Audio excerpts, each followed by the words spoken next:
Hello नमस्कार students, कैसे हैं आप सभी का स्वागत है आपके अपने इस YouTube channel Sandeep Dubey CGPSC में।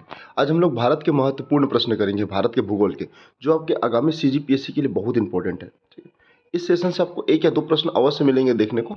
अगर आप इस चैनल में नए होंगे तो कृपया करके चैनल को सब्सक्राइब करके दोस्तों के साथ शेयर करें। ठीक है, स्टार्ट करते हैं पहले प्रश्न से। यदि भारत में सुबह 11 बजे है तो लंदन में ये टाइम कितना होगा? देखिए, भारत का समय लंदन के समय से 5.5 घंटा आगे चलता है, तो 5.5 घंटा पीछे कर दो, तब क्या होगा? ये 5:30। Option number B. अगला प्रश्न देखते हैं कि भारत में जो सर्वोच्च चोटी है उसकी, वो भारत की सर्वोच्च चोटी कौन सी है?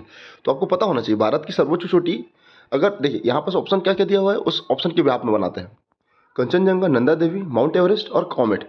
तो अगर मैं आप बात करूँ, वैसे जैसे मान लो ये हमारा भारत का ऊपरी नक्शा जम्मू कश्मीर, तो कंचनजंगा आपको मिलेगा सिक्किम में मिलेगा। ठीक है, यहाँ पर है K2 गॉडगिन आस्टिन। ठीक, तो अगर पीओके को जोड़ देना तो भारत की सर्वोच्च चोटी हो जाएगी K2। ठीक है, 86।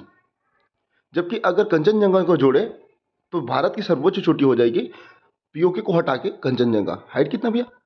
लगभग 85-11, 85-86, 85-86 याद रखना मीटर में। ठीक, तो इसका आंसर क्या आएगा? Option number A. जबकि पूरे विश्व का सबसे ऊंचा चोटी कौन सा है? Mount Everest, 88 metre. ठीक है, ओके। नेक्स्ट प्रश्न के बारे में बात करते हैं। इनमें से कौन सा भारत से होकर गुजरती है? कर्क, मकर, विषुवत और भूमध्य। चूंकि आपको पता होगा कर्क रेखा भारत के लगभग 7 से 8 राज्यों से होकर गुजरती है। ठीक है, कौन कौन सा एक बार देख लेते हैं। देखिए, सबसे पहले आएगा कर्क रेखा कहाँ? गुजरात, फिर राजस्थान, फिर मध्य प्रदेश, ओके, फिर आएगा छत्तीसगढ़, झारखंड, उड़ीसा, पश्चिम बंगाल, मेघालय और मिजोरम। तो कुल मिला के 8 राज्यों से गुजरती है। तो इसका आंसर क्या आएगा? कर्क रेखा। अगला प्रश्न के बारे में बात करें कि इनमें से कौन सा पर्वत श्रेणी भारत के दक्षिण और उत्तर भारत को अलग करती है? ठीक है, मान लो ये हमारा भारत है। ठीक है, ये मतलब मोटा मोटा समझते हैं तो यहाँ पर जो विंध्याचल पर्वत श्रेणी है ना, ये उत्तर में उत्तर भारत, नीचे में दक्षिण भारत है, और विंध्याचल के जस्ट नीचे में सतपुड़ा है, और यहीं पर नर्मदा नदी बहती है तो अपने भ्रंश घाटी में। तो ये जो है ना, सतपुड़ा इसका आंसर नहीं होगा, ना नीलगिरी होगा, ना अरावली होगा। इसका आंसर क्या होगा? विंध्याचल पर्वत श्रेणी। Option number C. Okay, next प्रश्न के बारे में बात करें। इनमें से कौन सा या किसके लिए कच्छ का रण जाना जाता है?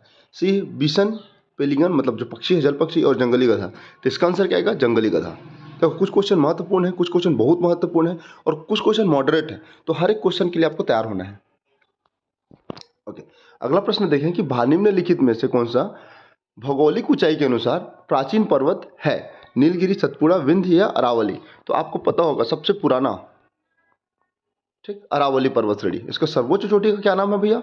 गुरु शिखर। गुरु शिखर। शिखर कितना है इसका ऊंचाई?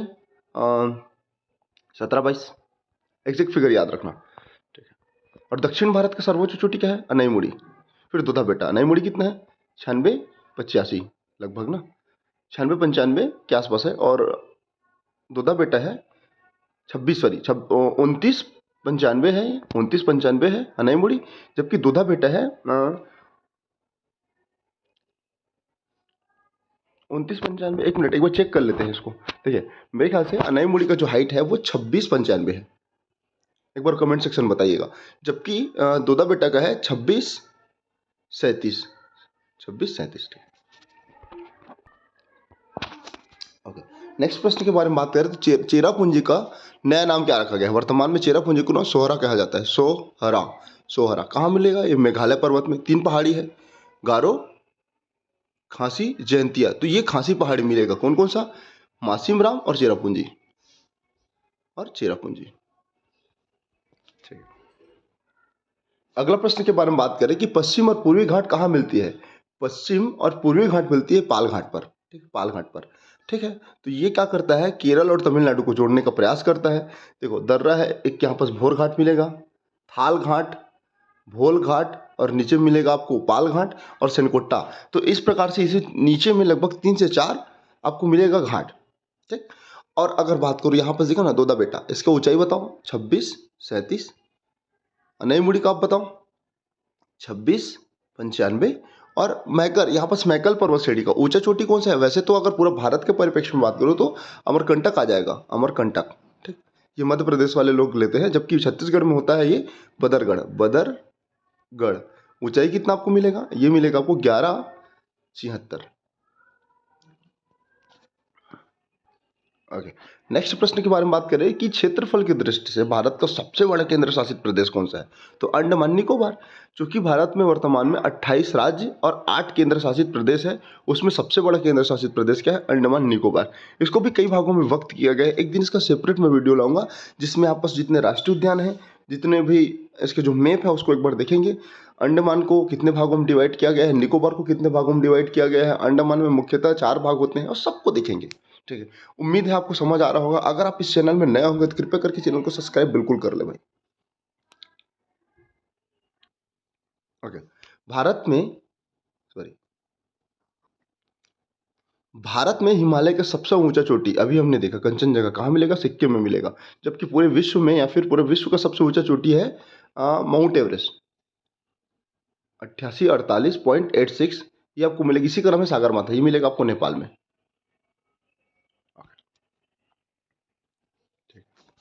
निम्नलिखित में से कौन सा देश नाथुला दर्रा के पार है? नाथुला दर्रा के पार है चीन, चाइना।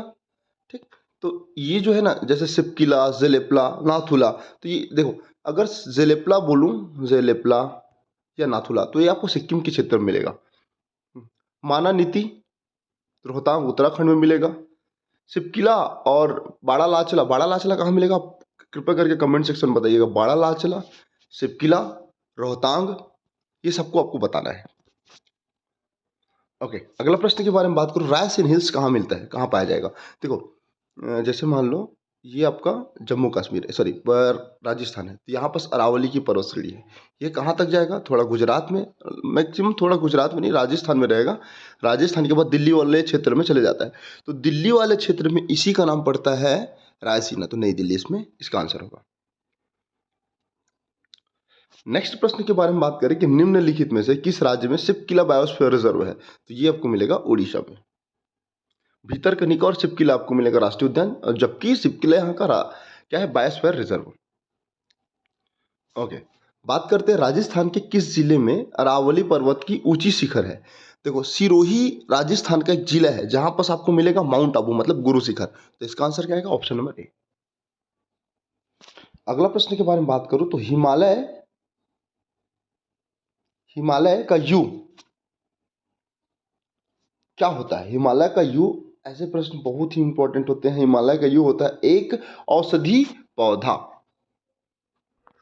ओके, अगला प्रश्न देखते हैं कि बनिहाल दर्रा किस राज्य में मिलेगा? आपको जम्मू कश्मीर में बनिहाल मिलेगा, पीर पंजाल मिलेगा, जोजिला दर्रा मिलेगा। ये बहुत महत्वपूर्ण दर्रे है जो आपको जम्मू कश्मीर में देखने मिलता है।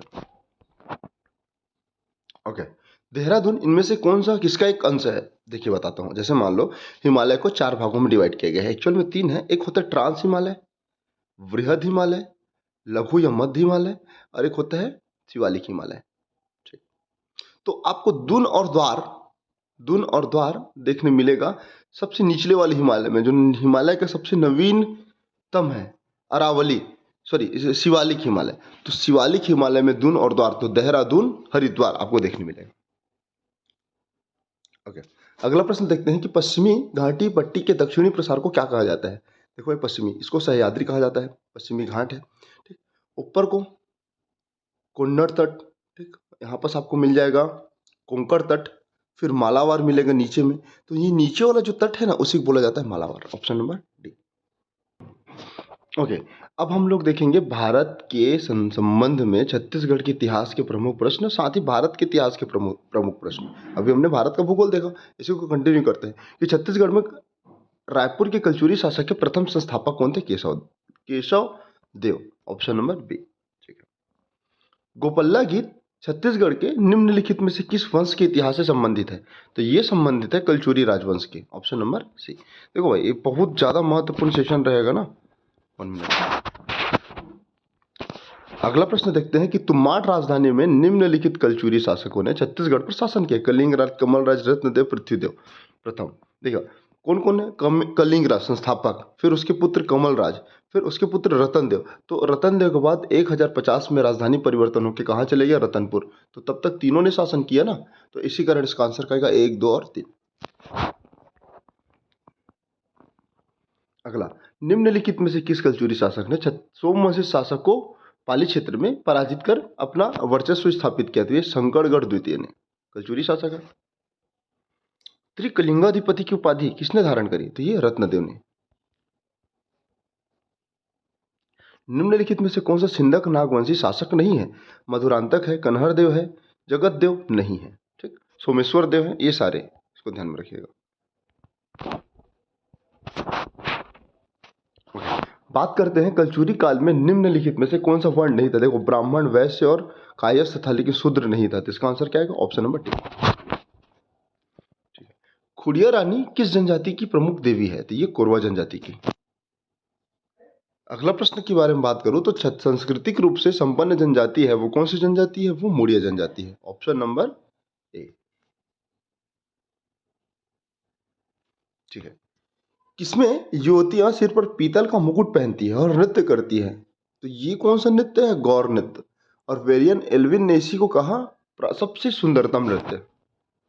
अच्छा, नेक्स्ट प्रश्न के बारे में बात करें तो विनिमय विवाह को किस जनजाति में गोतुल विवाह कहा जाता है? तो ये बिरहोर जनजाति में। Option number A. ठीक है। ओके, दिल्ली सल्तनत के किस शासक ने पूजा की नीति अपनाई? मतलब ये पूजा मतलब ईश्वर को मानते थे। तो ये सिकंदर लोदी। नेक्स्ट प्रश्न के बारे में बात करें तो तुगलकनामा के रचनाकार कौन है? Amir Khusro ji. Option number C. Next प्रश्न देखते हैं, किस सुल्तान के काल में खालसा भूमि अधिक पैमाने पर विकसित हुआ? तो ये है अलाउद्दीन खिलजी के समय खालसा भूमि अधिक पैमाने पर विकसित हुआ। नेक्स्ट प्रश्न के बारे में बात करें तो भारत में पोलो खेल का प्रचलन किया किस शासकों ने? किस देश के शासकों ने? तो तुर्कों के शासकों ने। और आपको पता होगा जैसे जो गुलाम वंश के संस्थापक थे भारत में, कुतुबुद्दीन ऐबक, पोलो खेलते हुए मारे गए। तो मोहम्मद गजनवी इनके ही एक प्रकार से सामंत थे, उनके शासक थे, मतलब उनके सेनापति थे, तो उससे ही संबंधित है। इसी कारण इसका आंसर क्या आएगा? तुर्क। Option number C. अगला प्रश्न उन्हीं से संबंधित है कि 1175 ईस्वी में मोहम्मद गौरी ने किस शासक पर प्रथम आक्रमण किया? तो ये मुल्तान के शासक थे। ठीक है। नेक्स्ट प्रश्न देखें तो दिल्ली के सीरी किले का निर्माण किसने करवाया? किसने करवाया भैया? अलाउद्दीन खिलजी ने। ठीक। विजयनगर के महान साम्राज्यों का अवशेष कहां से प्राप्त हुआ है? हम्पी से। विजयनगर का प्रथम शासक कौन था जिसने पुर्तगालियों के साथ संधि की? तो ये थे कौन? कृष्ण राय प्रथम। इसको भी ध्यान में रखना। ठीक है। विट्ठल भाई मंदिर। ओके, तो आपको बताना है कि कृष्णदेव राय की जो कुछ प्रमुख उपलब्धियां हैं उनके समय में जो मंदिर निर्माण हुआ उनके कार्यकाल के बारे में बताना है। एक बार कमेंट सेक्शन में बिल्कुल करिएगा, उसके आंसर का जवाब करिएगा। ठीक है। दिल्ली के किस सुल्तान के इतिहासकारों ने विरोधों का सम्मिश्रण बताया? दिल्ली के किस सुल्तान को? तो ये मोहम्मद बिन तुगलक है, क्योंकि ये हर बार अपनी नीति में बदलाव करते थे। ओके, इनाम भूमि किसे दिया जाता था? तो विद्वानों और धार्मिक विद्वानों को इनाम भूमि दिया जाता था। ठीक। उत्तर भारत के प्रथम मुस्लिम शासक, महिला शासिका या शासक और दिल्ली पर राज करने वाली प्रथम महिला शासिका कौन है? रजिया सुल्तान, इल्तुतमिश की बेटी। ओके, यात्री इब्न बतूता कहाँ से थे? मोरक्को से थे। इनकी एक रचना है रहला।